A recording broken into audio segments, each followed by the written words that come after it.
1월 20일 수요일 새벽기도에 시작하겠습니다.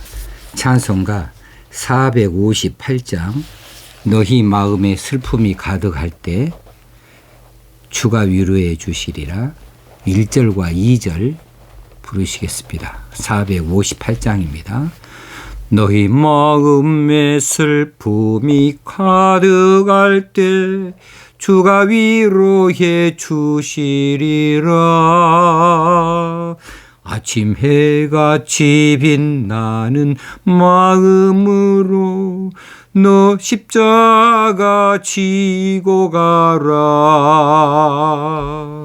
참 기쁜 마음으로 십자가 지고 가라. 네가 기쁘게 십자가 지고 가면 슬픈 마음이 위로받네. 때를 따라서 주시는 은혜로서 가란 심령의 힘을 얻고 주가 언약한 말씀을 기억하고 너 십자가 지고 가라. 참 기쁜 마음으로 십자가 지고 가라. 네가 기쁘게 십자가 지고 가면 슬픈 마음이 위로받네.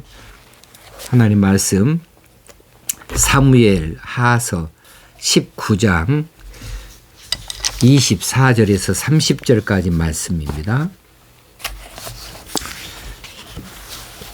24절에서 30절 19장입니다. 사울의 손자 무비보셋이 내려와 왕을 맞으니 그는 왕이 떠난 날부터 평안히 돌아오는 날까지 그의 발을 맵시내지 아니하며 그의 수염을 깎지 아니하며 옷을 빨지 아니하였더라.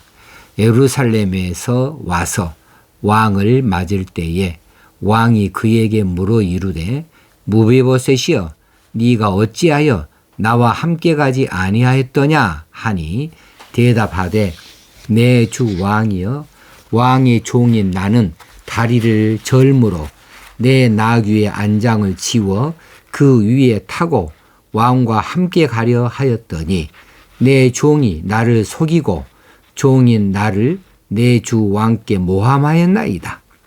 내 주 왕께서는 하나님의 사자와 같으시니 왕의 처분대로 하옵소서. 내 아버지의 온 집이 내 주 왕 앞에서는 다만 죽을 사람이 되지 아니하였나이까? 그러나 종을 왕의 상에서 음식 먹는 자 가운데에 두셨사오니 내게 아직 무슨 공의가 있어서 다시 왕께 부르짖을 수 있사오리까 하니라. 왕이 그에게 이르되 네가 어찌하여 또 네 일을 말하느냐? 내가 이르노니 너는 시바와 밭을 나누라 하니 무비보셋이 왕께 아뢰되 내 주 왕께서 평안히 왕궁에 돌아오시게 되었으니 그로 그 전부를 차지하게 하옵소서 하니라. 아멘. 여러분들 지금까지 사시면서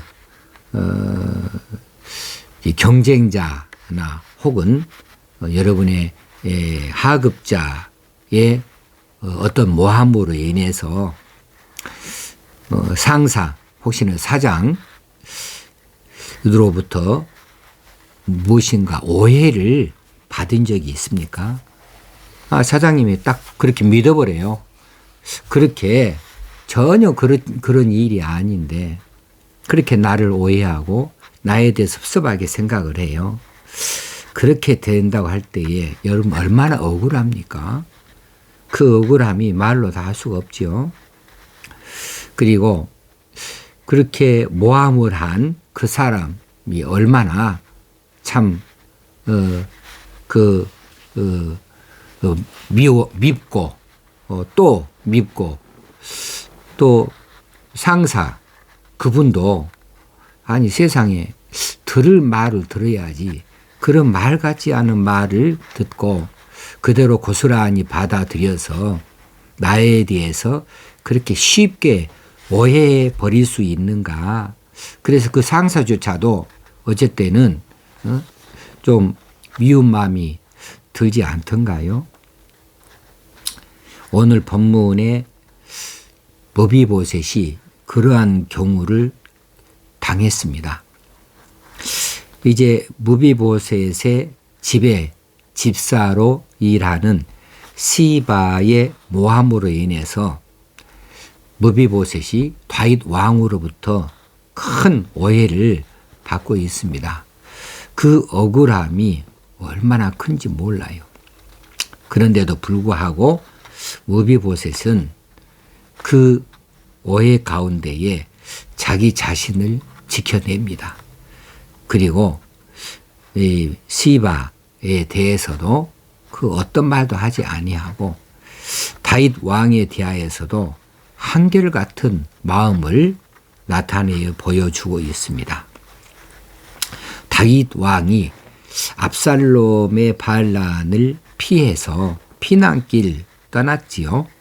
이때에 무비보셋도 왕을 모시고 같이 따라 나서려고 그랬어요.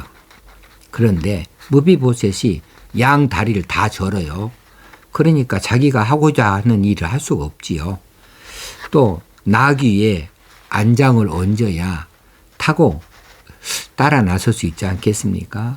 다 준비를 시켰는데 맨 마지막에 무비보셋을 나귀 안장에 올려 태워놓지 아니하고 시바는 이제 나귀를 몰고 떠나버렸습니다. 종들 데리고 다 떠나버렸어요. 무비보셋이 마음으로는 그렇지 않지만 다윗 왕에 대하여서 어떤 불경을 저지르게 되어진 거죠. 그래 마음이 억울함이 있죠. 이제 무비보셋은 왕이 다시 돌아올 때까지 이제 자기 있는 자리에서 나름대로 최선을 다하여서 이제 이 다윗 왕의 고난에 동참을 하고 있습니다. 그래서 오늘 본문에 보면 왕이 떠난 날부터 평안히 돌아오는 날까지 발을 맵시내지 않았다. 그의 수염을 깎지 아니했다. 옷을 빨지 아니했다. 무비보셋이 그렇게 했다는 거죠. 그렇게 왕이 피단길에서 얼마나 힘들까, 얼마나 고생을 할까 하면서 자기 자신이 편하게 있는 것, 이것을 옳지 않게 생각하여서 왕의 고생 고난에 동참한다 생각해서 왕을 생각해서 이렇게 자신도 어려움을 자청하고 있는 거죠. 근데 반면에 시바는 어떻게 했던가요? 시바는 이제 나귀 2마리에다가 먹을 것을 잔뜩 싣고 다윗 왕을 기다리고 있습니다. 피난길에서. 그래가지고 왕을 섬기는 척 그 음식물들을 몽땅 다 내놓고 크게 선심을 쓰지요. 그러면서 왕이 무비보셋에 대해서 안부를 묻습니다. 무비보셋 어디 있지? 할 때에 무비보셋에 대하여서 이제 모함을 하죠. 무비보셋이 왕이 되고자 해서 따라 나서지 않았습니다. 이렇게 무고를 하였습니다. 다윗에게서 이제 시바는 무엇을 얻어내느냐 하면 무비보셋의 밭을 얻어내요. 이제 이렇게 했던 시바인데 지금은 이제 반란이 이제 다 평정이 되어지고 다윗 왕이 예루살렘 궁전으로 환궁하려고 요단 나루턱에 도달하였습니다. 이때 시바는 또 얼른 아들 15명, 종 20명을 데리고 왕을 영접하러 또 그곳에 쫓아갑니다. 세상은 이렇게 경쟁자를 모함하고 순수한 사람, 그런 사람을 이렇게 무고하고 해서 없던 일을 만들어내서 상사에게서 마음이 멀어지게 만들고 미움을 얻게 하고 일을 그르치게 하는 사람이 있습니다. 자기 자신은 또 아무것도 하는 일이 없는 사람이 기회만 엿보고 있다가 때를 쫓아서 상사에게 아부함으로 자기 이익을 취하는 사람들이 얼마나 많이 있는지 몰라요. 또 세상에는 또 이렇게 무비보셋처럼 억울하게 이것이고 저것이고 많이 뺏기고 사는 사람들도 있습니다. 재산도 억울하게 뺏겨요. 신용도 억울하게 뺏겨요. 신의도 뺏겨요. 그렇게 정말 정직하게 진실되게 살려고 하는데 이 모양 저 모양으로 얽혀놓고 설켜내서 모함을 하고 무고해서 그런 지경에까지 몰아 넣어버리는 세상이 사람들이 있거든요. 자, 이렇게 뺏기고 사는 사람 얼마나 억울합니까? 그 사람이 모함한 사람에 대해서 어떤 마음을 품어야 됩니까? 또 그 모함을 받아들이고 쉽게 나에 대해서 서운한 감정을 갖고 나에게 불이익을 주고 있다고 하는 이런 상사가 있다고 한다면 그 상사에 대해서 어떤 마음을 가져야 되겠어요? 오늘 우리의 마음과는 달리 무비보셋은 우리에게 정답을 몸소 실천하여 보여주고 있습니다. 일단 무비보셋은 왕이 예루살렘으로 왔을 때에 왕 앞에 나아갑니다. 이미 다 시바의 배신에 들었어요. 시바가 모함한 것에 대해서 다 들었어요. 들었지만 가서 왕을 맞이합니다. 왕이 무비보셋이여 네가 어찌하여 나와 함께 가지 아니하였더냐. 가시돋친 말이에요. 이런 말을 무비보셋은 듣습니다. 듣지만 무비보셋이 자기 자초지종을 이야기하죠. 이만저만 했습니다. 저만저만 했습니다. 말하는데 이 말을 가만히 돌아보고 있으면 무비보셋은 지금 시바에 대하여서 언급을 자제하고 있습니다. 시바에 대해서 아주 강하게 왕에게 고발하지 않고 있습니다. 그냥 사건이 일어난 것만 이야기하고 그것으로 멈춰버려요. 무비보셋은 시바에 대해서 크게 억울했지만은 그런데 시바에 대해서는 말을 아껴요. 왜 그렇습니까? 무비보셋의 관심은 시바를 벌 주는 것에 있지 않아요. 또 자기 자신이 억울한 것에 대해서 왕으로부터 이제 이해를 또 얻기를 원하는데도 그렇게 크게 있지 않은 것 같습니다. 왜냐하면 27절에 보니까 왕의 처분대로 하옵소서예요. 왕의 처분대로 하십시오. 무비보셋의 관심은 어디에 있느냐? 단지 다윗 왕의 안위에 있습니다. 다윗 왕이 평안하느냐? 여기에 있어요. 지금 무비보셋이 볼 때에는 오랜 시간 동안 자신도 고난에 동참하여서 그렇게 노심초사 왕의 평안을 빌고 왕이 그 고초를 같이 겪는다 했는데 왕이 평안이 돌아왔어요. 그것으로 기뻐하고 그것으로 지금 자기 자신은 지금 다 얻었다 이렇게 보고 있는 거죠. 왕이 무사히 돌아왔으니 그것으로 됐습니다. 이거예요. 자신의 처지는 별로 생각하지도 않습니다. 오늘 본문에 보니까 그래요. 28절에 내 아버지의 온 집이 내 주 왕 앞에서는 다만 죽을 사람이 되지 아니하였나이까?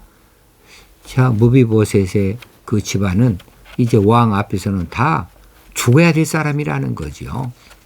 그러나 왕께서는 나를 종을 왕의 식탁에서 음식 먹는 자 가운데에 나를 두셨으니 내가 그 은혜를 어떻게 저버릴 수가 있겠습니까?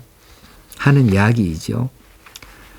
그러니 나는 이미 우리는 죽어도 괜찮은 이미 그때 다 죽은 사람들입니다. 그런데 이런 은혜를 입고 살았습니다.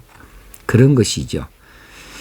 그리고 왕이 말할 때 이제 시바에게 내가 네 밭을 다 돌려줬는데 이제는 시바하고 너하고 나눠 가져라 이렇게 말하지만 이 무비보셋은 억울하지 않습니다. 오늘 마지막 절에서 무비보셋이 왕께 아뢰되 내 주 왕께서 평안히 왕궁에 돌아오시게 되었으니 그로 시바로 말합니다. 그 전부를 밭을 말하죠. 차지하게 하옵소서. 나는 그 밭에 미련이 없습니다. 왕이 평안히 돌아오시게 됐으니 그것으로 됐습니다. 이거죠. 무비보셋의 마음은 한결같이 왕에 가 있습니다. 왕의 평안함에 가 있습니다. 그것으로 족하다는 거예요.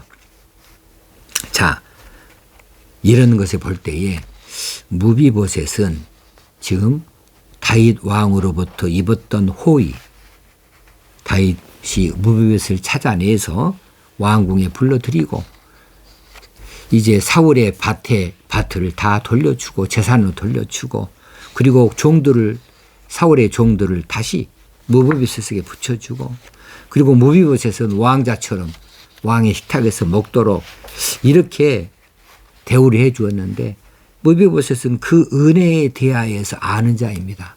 그 은혜를 가슴 깊이 새기고 있는 자예요.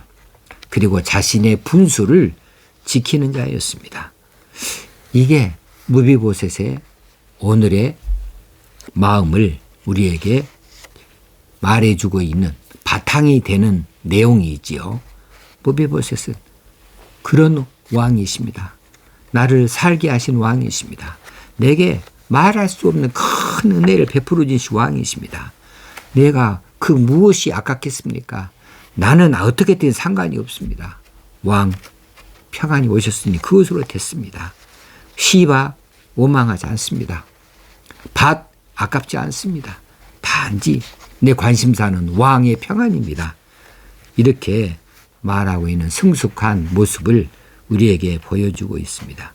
반면에 다윗은 신분은 왕이지만 지금 신중치 못하는 사람으로 등장을 해요. 자, 첫째는 시바의 모함을 알아차리지 못했습니다. 시바가 음식을 가지고 자신의 환심을 사고 그리고 근거 없는 이야기로 이제 무비보셋이 왕이 되려고 합니다. 이렇게 말하고 있으면 이건 반역 아니에요? 더 신중히 알아봐야 되는데 그 자리에서 성급하게 무비보셋의 밭을 시바에게 그냥 줘버립니다. 네가 다 가져버려라. 이건 신중치 못한 처사이지요. 또 이제 환궁해서 무비보셋이 왕 앞에 와서 해명을 다 하잖아요. 그 해명을 듣고 사실은 왕이 오해가 풀렸어요. 오해가 풀릴 수밖에 없잖아요. 아, 일이 그렇게 됐구나. 그러면 시바를 불러다가 벌해야 되죠. 처벌해야 되죠. 왜냐하면 왕을 속였잖아요. 왕을 무고한 사람을 이렇게 모함을 했습니다. 왕을 속였습니다. 그러기에 지금 두 가지 죄이죠. 왕을 속인 죄, 또 무비보셋을 역적으로 그렇게 고발한 죄, 이런 거죠. 그런데 처벌하지 아니하고 오히려 시바하고 밭을 나누라고 이야기합니다. 이건 신중하지 못한 처사입니다.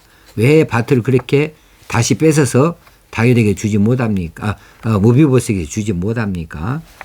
한번 자기가 결정해서 시바에게 줬던 밭인데 다시 다 몽땅 찾아다가 이제 무비보셋에게 주라고 번복하는 것 그렇게 못했다 그 말이에요. 물론 시바로부터 어려울 때에 먹을 것을 공개받았습니다. 그런 신세를 진 것은 있지만 그런데 그거 한 가지 가지고 이처럼 신중치 못하는 이 처사를 할 수는 없는 거지요. 자, 한번 결정한 것은요. 번복하기가 쉽지 않습니다. 우리가 신중해야 되는데 신중하지 아니하면 섣부른 판단이 나옵니다. 오해를 하게도 되어집니다. 그럼 우리가 신중할 필요가 있겠다. 다윗은 신중치 못했고 지금 무비보셋은 한결같은 마음을 가지고 왕을 위하고 있는 이런 마음의 본심을 우리에게 가르쳐주고 있습니다. 자, 오늘 본문은 우리가 다윗을 무비보셋이 섬기는 다윗, 이것은 우리가 하나님을 섬기는 마음이죠. 하나님으로부터 우리가 큰 은혜를 받았습니다. 무비보셋이 왕이시여 왜 개 같은 나를 돌아보시나이까 한 것처럼 하나님이여 왜 나 같은 범죄자를 돌아보시나이까 어찌하여 이처럼 큰 은혜를 베푸십니까? 어찌하여 왕의 식탁에서 먹을 수 있는 왕의 자녀의 자격을 주십니까? 하는 이런 은혜를 우리가 입었잖아요. 그러면 우리가 어떠한 경우에도 어떠한 처지에 있든지 우리가 한결같이 왕만 생각하는 거죠. 하나님만 생각하는 거죠. 무비보셋이 왕을 따라 나서지는 못했지만 그럼에도 불구하고 자신의 집에서 이처럼 왕의 고난에 동참하여 왕을 사모한 것처럼 우리 또한 하나님의 하시는 일들을 향하여 사모함이 있어야 되겠다 하는 생각이 듣고 하나님을 향하여 우리의 마음이 흔들림이 없이 한결같아야 되겠다. 중간에 모함하는 사람도 있고 중간에 이제 회방하는 사람 일들이 있다 할지라도 우리는 하나님 앞에 한결같은 마음으로 나는 어떻게 돼도 좋습니다. 나는 재산에도 관심이 없습니다. 나는 명예에도 관심이 없습니다. 하나님의 뜻이 이 종을 통하여 이루어지길 원합니다. 이렇게 마음을 먹고 하나님의 은혜에 대하여서 감사하면서 한결같은 마음으로 우리 분수를 지키는 자들 되어져야 되겠습니다. 이제 아까 불렀던 찬송 458장입니다. 너희 마음에 슬픔이 가득할 때 3절 네가 맡은 일 성실히 행할 때에 주님 앞에서 상 받으리. 주가 베푸신 은혜를 감사하며 너 십자가 지고 가라. 네가 맡은 일 성실히 행할 때에 주님 앞에서 상 받으리. 주가 베푸신 은혜를 감사하며 너 십자가 지고 가라. 참 기쁜 마음으로 십자가 지고 가라. 네가 기쁘게 십자가 지고 가면 슬픈 마음이 위로받네. 하나님 아버지, 세상에는 고약한 사람들이 많이 있어서 사탄이 휘두른 대로 이제 하나님의 자녀들, 선한 백성들을 이제 해코지하고 모함하고 무고하여서 세상 살아가는데 힘들게 하고 우리 하는 일들을 방해하는 일들이 많이 있습니다. 그러나 그 가운데서도 우리는 우리 눈을 하나님을 향하여 똑바로 고정을 시켜서 흔들림이 없게 하여 주옵시고 하나님께서 내려주시는 은혜, 하나님께서 베풀어 주신 놀라우신 은혜와 사랑을 생각하면서 하나님의 나라를 생각하고 하나님의 영광을 생각하는 자들 되어지기 원합니다. 오직 우리의 관심사는 그렇게 되어지기 원합니다. 하나님의 영광만 바라보는 자들이 되게 하여 주옵소서. 우리가 혹시 신중치 못하여 이 일을 어긋나게 하는 사람, 섣부른 판단을 하는 사람, 혹시 누군가를 오해하는 사람, 누군가를 곤궁에 빠뜨리는 사람 되지 아니하도록 성령께서 우리와 동행하여 주시고 우리로 진리 안에서 행하는 자가 되게 하시고 우리의 기준이 바르게 하여 주시어서 우리의 지혜를 더 크게 허락하여 주시어서 세상에서 신중치 못하는 일로 인하여 내 자신도 손해보고 어려움을 겪고 다른 사람도 고통을 겪게 하는 이런 섣부른 판단하지 않게 하여 주옵소서. 신중할 수 있기 원합니다. 우리가 모해사를 기도하고 또 기도하고 말씀 안에서 우리가 결정할 수 있는 하나님의 사람들 다 되게 하여 주시옵소서. 오늘 또 코로나19 이 바이러스 퇴치를 위하여 기도합니다. 전 세계적으로 너무 힘들어하는 나라들이 있습니다. 하나님, 이 땅에서 이제 그 바이러스를 우리 하나님이 거두시고 물리쳐 주시옵소서. 그리고 우리 모두 다 이 일을 통하여서 하나님에 대하여 바로 서게 하시고 또 알아가는 것들이 있게 하여 주시옵소서. 이제 이 나라도 변화되어지기 원하고 한국교회도 변화되어지기 원하고 우리의 삶도 하나님 앞에서 변화되어지는 새로운 전기가 되게 하여 주시옵소서. 오늘 또 이 일로 인하여서 고통을 겪고 있는 수많은 사람들, 의료인들, 그리고 환자들, 그리고 소상공인들 하나님 기억하여 주옵소서. 그들을 위로하여 주시고 피할 길도 주시옵소서. 속히 쾌차할 수 있게도 하여 주옵소서. 우리 주님 예수님의 이름으로 기도드리옵나이다. 아멘. 오늘 하루도 하나님 주신 날입니다. 오늘도 거룩하게 사십시다. 하나님의 백성답게 사십시다. 여러분 사랑합니다.